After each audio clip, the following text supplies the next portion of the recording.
부와 성공을 부르는 12가지 원칙. 게리 바이너척 지음, 우태영 옮김. 첫 번째, 감사.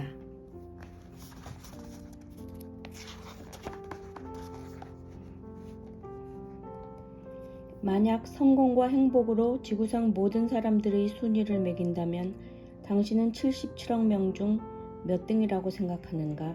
순위를 적어보자. 물을 마시고 싶을 때 언제든 마실 수 있는가?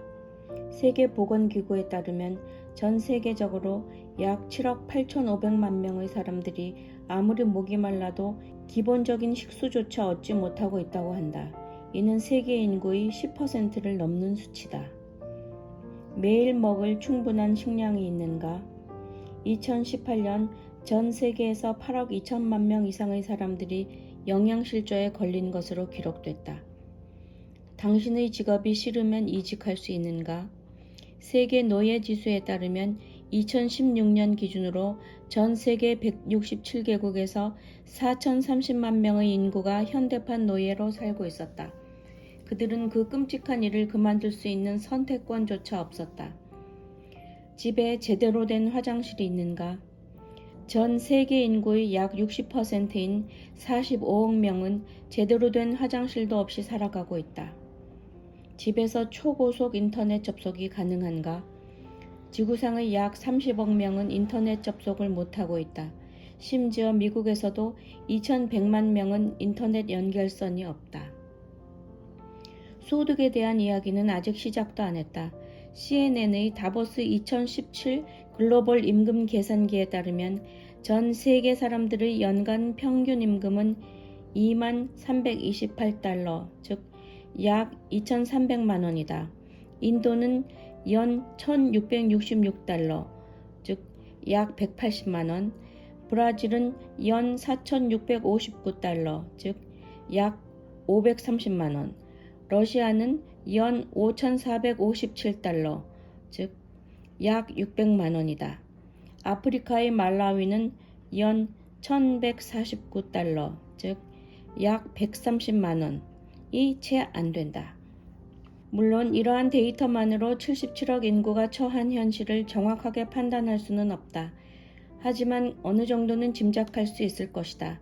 생각보다 훨씬 많은 지구촌의 사람들이 우리가 당연하다고 여기는 기본 생활조차 영위하지 못하고 있다는 사실은 너무 큰 충격으로 다가온다. 나는 평소 세상을 바라보는 나의 관점과 감사한 마음에서 삶의 동기부여를 얻는다. 옛 소련 벨라루스에서 태어났기에 그곳에서 계속 살았다면 내 인생이 얼마나 더 나빠졌을지 누구보다 잘 안다. 나는 내가 태어나기 전 벌어진 한 사건이 없었다면 미국에 오지 못했을 것이다. 1970년 러시아인 16명이 비밀리에 소형 비행기 납치 음모를 꾸몄다. 그들은 결혼식에 가는 척 소련을 탈출해 스웨덴의 비행기를 착륙시킬 계획이었다. 그들의 최종 목적지는 이스라엘. 하지만 계획은 실패했고 그들은 반역죄로 체포되어 수감되었다. 이 사건으로 인해 냉전 체제에 있던 소련의 인권 문제에 전 세계가 주목했다. 미국 언론은 이 사건을 대대적으로 보도했고 당시의 정치 지형에 큰 영향을 끼쳤다. 세상 사람들의 관심이 쏠리고 인권에 대한 압력이 높아지면서 소련은 각종 규제를 완화할 수밖에 없었고 이 틈을 타 우리 가족을 포함해 많은 유대인들이 소련을 빠져나올 수 있었다. 나는 오래전 16인의 그 러시아인들이 나의 인생을 바꿨다고 믿는다. 행운이란 참 흥미로운 단어다. 나는 내 성공의 대부분이 운보다는 끈기, 야망, 그리고 다른 감정적인 요소들에 기인했다고 생각하지만 어린 나이에 소련을 탈출할 수 있었던 건 행운에 가까울 것이다. 자본주의 세상답게 사람들은 부를 성공의 척도로 삼고 백만장자를 꿈꾼다. 아이들부터 청년들까지 30살이 되기 전에 성공을 꿈꾸고 있다. 이런 친구들이 대도시의 아파트나 저택에서 온갖 문화와 문명을 누리고 살면서 아프리카 여성들이 물을 구하기 위해 하루 2억 시간을 쓰고 있다는 사실을 이해하기란 불가능에 가까울 것이다.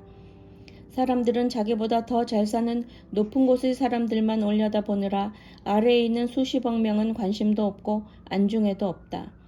앞에서 소개한 데이터에 의하면 꼭 선진국이 아니라도 자기가 살고 있는 나라에서 사업을 하거나 직장에 다니고 있다면 이미 대단한 삶을 살고 있는 것이다. 그런데 많은 사람들이 자신이 얼마나 축복받은 존재인지 잘 모르는 것 같다. 아무리 고되고 힘들고 나쁜 날들이 좋은 날보다 많더라도 세상 인구의 절반 이상이 집에 제대로 된 화장실도 없이 살고 있다는 사실을 잊어서는 안 된다. 내가 중요하다고 여기는 관점이 바로 이것이다. 이러한 관점을 가지게 되면 많은 것이 변한다. 목표도 달라진다. 성취하고자 하는 목표들에 대한 일정이 자연스럽게 바뀐다. 현재 미국인의 기대 수명은 약 79세이다. 1930년에는 58세였고 1880년에는 39세였다. 1880년은 너무나 먼 옛날처럼 느껴지지만 사실 그렇지 않다. 2022년 만약 92세의 조부모가 있다면 그들은 아마 39세의 자연사한 가족의 존재를 알고 있을 것이다. 그 시대에 태어난 사람들은 30세까지는 무슨 일이 있어도 인생의 모든 중요한 결정을 내려야만 했다. 9년 후에는 죽을 테니까. 1930년에도 사람들은 대부분 58세까지 살았다. 30살에 이미 인생의 반이 지나간 것이다. 그렇다면 기대 수명이 엄청나게 늘었으니 우리 인생 시간표도 변경되어야 하지 않을까? 목표 달성 시간표도 늘어나야 하지 않을까? 너무 어린 나이에 꼭 목표를 달성해야만 하는 이유가 있을까? 현대 의학의 발달로 나는 앞으로 대부분의 사람들이 90세나 100세까지 삶을 영위할 것이라 믿는다. 예를 들어 당신이 27세이고 직장생활 3년째에 접어들었는데 지금 하고 있는 일이 너무 싫다고 가정해보자. 답은 간단하다. 한 걸음 뒤로 물러서서 다른 일을 찾아도 괜찮다. 당신이 현재 33세이고 대학에서의 전공과 전혀 상관없는 다른 일을 하고 있다면 새로운 사업을 시작해도 늦지 않다. 앞으로도 60년은 더 살 수 있는데 하고 싶은 일을 하는 것이 당연하지 않은가? 당신이나 나나 우리는 최고의 행운아이다. 어제나 그 전에 무슨 일이 있었든 간에 아직도 많은 시간이 우리 앞에 펼쳐져 있다. 그러니 지금까지 실수에 대해 스스로 솔직해주되 연연하지 않는 것이 좋다. 사람들은 10년도 더 전에 마지막 결과가 좋지 않았던 파트너와의 관계, 실패한 스타트업, 나를 힘들게 했던 상사를 기억하며 괴로워한다. 자기 자신을 끊임없이 들볶고 자신이 만든 감옥에 스스로를 가둔다. 하지만 그 진흙탕 같은 시간은 인생에 아무런 의미도 가치도 없다. 만약 내가 그 진흙탕에 가까이 간다면 나는 바로 감사함이란 호스를 꺼내어 깨끗이 씻어낼 것이다. 나도 사업을 하는 동안 이런저런 부침을 겪으며 많은 실망과 좌절을 경험했다. 그렇더라도 대부분 한두 시간, 정말 마음 아픈 일은 최대 하루 정도 곱씹어 보는 게 고작이었다. 이미 끝난, 그리고 그렇게 작은 일에 이렇게 아까운 시간을 많이 할애할 수 있겠는가? 난 그저 나의 인생 목표를 향해 달려가고 있을 뿐이다. 물론 실패는 쓰라리다. 마치 농구에서 플레이오프 경기를 치는 것과 같다. 하지만 당연히 일어날 수 있는 일이다. 그래서 나는 엄청난 실망에 직면했을 때여도 감사함으로 그 상황에서 멀리 벗어나려고 노력한다. 일방적으로 실패의 가치를 깎아내리려는 의도는 없다. 다만 너무 오래 과거 일에 연연하는 것은 바람직하지 않다. 실수나 실패에 대해 몇 주, 몇 달 혹은 몇 년을 슬퍼하고 괴로워해봤자 무슨 소용이 있겠는가. 대학교 때 만난 첫사랑이 두고두고 당신의 마음을 아프게 했을 수도 있다. 하지만 모두 끝난 일이다. 그녀는 이제 47세의 새아이의 엄마다. 내가 강조하고 싶은 건 긍정적인 감정이 부정적인 감정보다 더 강하고 오래가는 연료를 제공한다는 것이다. 감사함에서 얻는 에너지는 불안감이나 분노 또는 실망에서 오는 에너지보다 강력하고 더 오래 지속된다. 나는 사람들이 왜 밝은 쪽보다 어두운 면을 자극의 수단으로 사용하는지 알고 있다. 강자보다 약자의 위치에서 경쟁을 지켜보는 것도 좋아한다. 왜 내가 뉴욕 닉스 농구팀과 뉴욕 제츠 미식 축구팀의 팬이겠는가? 나는 경기에서 지는 것도 즐기고 패배를 통해 동기부여를 얻기도 한다. 하지만 어둠보다 빛에서 더 많은 에너지를 얻는다. 자신 혹은 타인을 향한 분노는 단기적인 에너지를 줄 수 있지만 분노로 얻은 에너지는 그닥 만족스럽지 않다. 사람들은 어릴 때부터 자신을 믿어주지 않는 부모를 속으로 원망하지만 성공 후에 보란듯이 사과를 받기는 어렵다. 세월이 흘러 원망의 대상이었던 부모는 더 이상 내 곁에 없다. 불안과 분노는 역설적으로 성공의 엄청난 원동력이 될 수도 있지만 행복으로 이어지기는 쉽지 않다.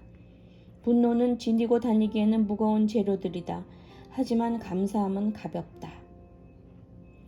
나는 감사하면 안주하게 되고 그러면 더 이상 발전이 어렵다고 생각하는 사람들이 신기하다. 안주하다와 감사하다는 그 뜻이 다르다. 안주하다는 자기 자신이나 자신의 업적에 비판적이지 않은 만족감을 뜻하는 게 아닐까? 예를 들어 나는 모든 것에 감사한 마음과는 별개로 내가 진행하는 비즈니스 거래에서 원하는 계약을 선택할 수 있다. 만약 나의 요구 조건이 충족되지 않는다면 계약서에 서명할지 말지 내가 결정을 내린다는 뜻이다. 직장인의 경우도 마찬가지이다. 나를 채용해 믿고 일을 맡기는 회사에 감사하지만 나의 노력과 성과에 대한 인정과 보상이 따르지 않는다면 그만두고 다른 직장을 구하면 된다. 파트 2에도 나오지만 우리는 감사와는 별개로 자신의 꿈을 따라 발걸음을 옮기는 존재이다. 감사하다고 해서 소중한 다른 것을 포기할 필요는 없다. SNS를 통해 볼 수 있는 나의 에너지와 미소는 감사함에서 비롯된 것이다. 아침에 일어났을 때 내가 사랑하는 사람 중 사고로 죽거나 불치병에 걸린 사람이 한 명도 없다면 그것만으로도 나는 기분 좋은 하루를 시작할 수 있다. 나에게 소중한 사람들이 괜찮다면 나도 괜찮다. 그것이 내겐 가장 소중한 가치이다. 다른 어떤 것도 이보다 나에게 큰 영향을 줄 수는 없다. 내게 없는 것을 부러워하지 않고 가진 것에 진심으로 감사한다면 일뿐만 아니라 삶에서도 승리할 수 있을 것이다.